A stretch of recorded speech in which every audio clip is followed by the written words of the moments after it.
আর যদি না মিলে তাহলে কিছু করার নেই।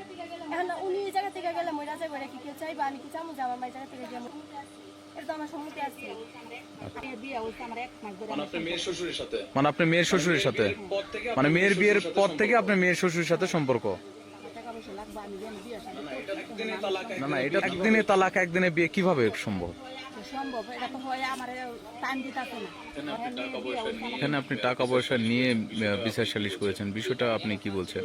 এটা এরা চাচ্ছিল যে মেয়েটা কেন এখান থেকে যায়। বন্ধুরা, আমরা তো সমাজে প্রতিনিয়ত অনেক ঘটনায় দেখে থাকি। তো আপনারা কি এমন কিছু দেখেছেন যে মেয়ের বিয়ের 1 মাস পরে মেয়ের মাও মেয়ের শ্বশুরের সঙ্গে বিয়ে করে নিছে? কি অবাক কাণ্ড! বর্তমান সমাজে আমাদেরকে আরও কত কিছু দেখতে হবে। তো বন্ধুরা, আজকের এই ভিডিওটি আমার সোশ্যাল মিডিয়া থেকে কালেক্ট করা। এটি সম্ভবত কোনো সাংবাদিক ভাইয়ের ভিডিও। সাংবাদিক ছাড়া কিন্তু এভাবে কখনো কাউকে প্রশ্ন করতে পারে না ক্যামেরার সামনে, এবং কোনো সাধারণ মানুষ কারো কাছে কিন্তু জবাবদিহিতা করতেও বাধ্য থাকে না। সুতরাং এটি নিশ্চয়ই কোনো সাংবাদিক ভাইয়ের ভিডিও আমি সোশ্যাল মিডিয়া থেকে কালেক্ট করছি। আপনারা দেখেন, দেখে অবশ্যই ভালো লাগবে আশা করি। দেখতে থাকুন। আর এবং মাঝে মাঝে আমি বেশ কিছু টপিক নিয়ে আলোচনা করতেছি আপনাদের সঙ্গে। তো রবিবারে তালাক করলে রবিবারে তো বিয়ে তো করা সম্ভব না, তা আপনি কিভাবে বিয়ে করলেন? তালাকের তো 40 দিন পরে বিয়ে করার কথা। আমি একসাথে আমার দূরের রাস্তা, আমার টাকা পয়সা লাগবে, আমি যেন বিয়ে শাদী করছি, এখন আমি সংসার করি না না, সম্ভব। এটা তো হয় আমার টাইম দিতেছে না, হয় আমার দাতা ব্যবহার হয়, আমি কি করতারি চিরালাই আমি করাম সেই করাম। ডিভোর্সের 40 দিনের আগে বিয়ে করা যাবে না, কিন্তু এখানে যেদিন ডিভোর্স দিছে সেদিনে বিয়ে করতে হয়েছে তাকে, এই ভদ্র মহিলাটাকে। মেয়ের শ্বশুরের সাথে, মানে মেয়ের বিয়ের পর থেকে আপনার মেয়ের শ্বশুরের সাথে সম্পর্ক।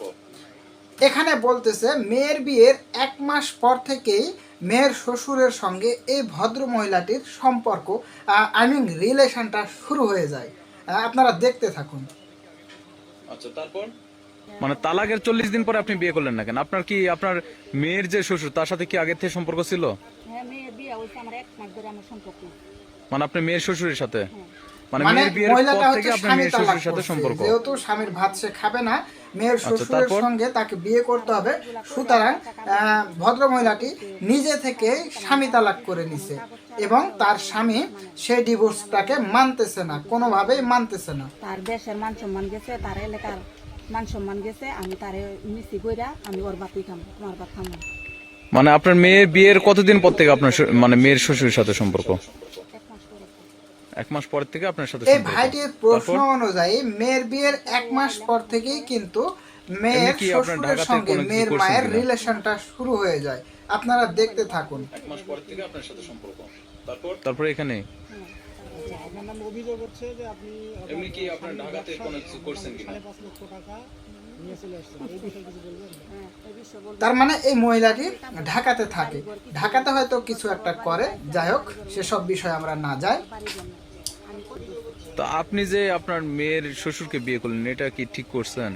আপনি তো অন্য মানুষকেও তো বিয়ে করতে পারতেন। এটা অন্য মানুষ না, ওই আমার দ্বারে যে সন্দেহ। স্বামী অভিযোগ করে একটি মামলা দায়ের করছে। কিছুক্ষণ আগেই বললেন যে আপনি আপনার সাথে তার মোবাইলের সম্পর্ক, তাহলে সেটা তো সন্দেহ করার তো ঠিক কারণ তো একজনের সাথে একজনের মোবাইলে কথা বলে সম্পর্ক হয়ে যা বলে। আপনি তো অন্য মানুষকেও তো বিয়ে করতে পারতেন। ভদ্র মহিলাটি স্বীকার করতেছে যে কারো সঙ্গে কেউ কথা বললেই কি রিলেশন হয়ে যায়? হ্যাঁ, হয় না। কারোর সঙ্গে কেউ কথা বললে রিলেশন হয় না। তাহলে রিলেশন যদি না হয় তাহলে কিভাবে 1 মাস পরে মেয়ের শ্বশুরকে বিয়ে করতে হইলো? আর বেশ কিছুক্ষণ আগে কিন্তু এই মহিলাটি স্বীকারোক্তি দিছে এই ভিডিওতে যে 1 মাস যাবৎ রিলেশনে ছিল মেয়ের শ্বশুরের সঙ্গে। তাহলে এখন আবার বলছে কারোর সঙ্গে কেউ যদি কথা বলে তাহলেই কি রিলেশন হয়ে যায়? দেখতে থাকুন আপনারা। আচ্ছা, ঠিক আছে। এখন বিষয়টা হচ্ছে আপনি এবং আপনার মেয়ে এক পরিবারে। সেই জায়গা থেকে আপনার কেমন লাগছে? এখন বালাই ভালো লাগছে। আমি যতটুকু জানি, আমি যখন এটি হচ্ছে মেয়ের স্বীকারোক্তি। তখন আমার আম্মু বলছে, আমি কইছি যে তুমি যে যাইবা রেখে আব্বু জানে, কই কি তুই তো জানোসি যে তোর আব্বু অন্য কোনো এখানে যাইতে দেয় না। এটা সত্যি। যদি উনি বলে যে এখানে মেয়েটিও জানতো যে তার মা তার শ্বশুরের সঙ্গে রিলেশন করছে, এবং মা এবং মেয়ে এই যে তথ্যগুলো এগুলো কিন্তু শেয়ার করে। সুতরাং তার বাবাকে ডিভোর্সের আগেই হয়তো বা এই বিষয়গুলো নিয়ে তারা শেয়ারিং করত। এরপরেও মেয়েটি কিন্তু বাধা দেয়নি, তার মাকে কোনোভাবেই বাধা দেয়নি। বিপরীতে মা হচ্ছে মেয়েকে অনেক যুক্তি তর্ক দিয়ে বুঝিয়েছেন যে তার বাবা নাকি কোনোভাবেই এইটা মেনে নেবে না। আসলে কেউই মেনে নেবে না, স্বাভাবিক। কারো স্ত্রীকে তো চাইবে না যে কোনো অকারণে ডিভোর্স হয়ে যাক। বেড়াইতে যাবো 2 বছর হোক 5 বছর হোক উনি যাইতে দেয় না। আশা করেন তুমি এই জায়গায় কতদিন পারে আব্বু মানে ই করতেছে, কইতেছে আমি ঈদের পরেই চলে যাবো। মানে উনি আর পরে সন্দেহ করছে, মানে যেদিন আমরা আসছি শনিবারে আব্বু সকালবেলা আসছে, পরে আব্বু আইলো, তারপরে আমরা তুইলা দিলাম। উনি ঈদ দিয়া মাইক দূর করছে। আবার যে গাড়িওয়ালা উনি মেম্বারে বলছে 5,000 টাকা নাকি ঘুষও দিছিল। কারে?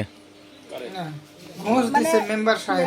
আব্বু 5,000 টাকা ঘুষ দিছিল নাকি আমার আম্মু নিয়ে যাবে। আচ্ছা, বকাবকি করলাম যে আব্বু কান্নাকুটি করে, এটা করে ওটা করে, আমি করে টাকা যাইতে পারি। পরে আমরা বললাম উনিরই কথা যে উনি মামলা করবে, এটা করবে। আমি কইছি যে আপনার যদি ভালো হয় যে মামলা করে আমার আম্মুরে নিতে পারেন তাহলে নেন। তার মানে মেয়েটির স্বীকারোক্তি দ্বারা বোঝা যাচ্ছে মেয়েটিও হচ্ছে তার মায়ের পক্ষেই আছে।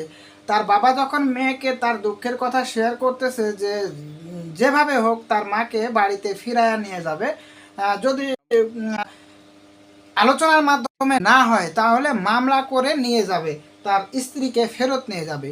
তখন প্রতি উত্তরে মেয়েটি বলছে যে যদি আপনি ভালো মনে করেন, যদি আপনি মনে করেন যে মামলা করে আপনি নিয়ে যাইতে পারবেন তাহলে নিয়ে যান। তার মানে মেয়েটির হচ্ছে তার বাবার প্রতি কোনো সাপোর্ট নাই, সে তার মাকেই সাপোর্ট করতেছে। তার মানে তার বাবাকে অ্যাভয়েড করছে। যদি আপনি পারেন তাহলে নিয়ে যান, দেখি আপনার মামলার কত জোর আছে, দেখি আপনার মামলার কত জোর আম্মু আছে। যে তোমার শ্বশুরকে বিয়ে করছে এই কাজটা কি ঠিক করছে কি ঠিক করে না? মিল হয়ে গেছে, আমি কি আমরা কি চালিকার বাধা দিতে পারবো?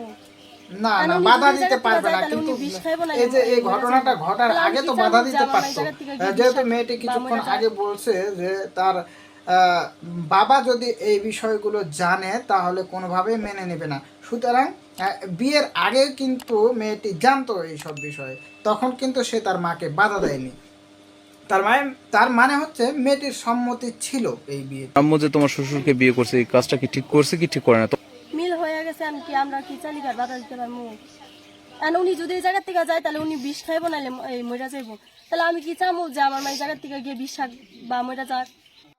না, এটি কখনো একটি মেয়ে চাইবে না যে তার মা মারা যাক, কিন্তু একটি মেয়ে অবশ্যই তার মাকে ভুল পথে যেতে বাধা প্রদান করতে পারে, কিন্তু মেয়েটি সেটি করেনি। তো ভিউয়ার্স, ভিডিওটি যদি আপনারা বুঝতে না পারেন তাহলে আবারও দেখার চেষ্টা করবেন। আর ভিডিওটি যদি আপনাদের কাছে হেল্পফুল মনে হয় তাহলে অবশ্যই আমার চ্যানেলটিকে সাবস্ক্রাইব করে পাশে থাকা বেল আইকনটি প্রেস করে দেবেন।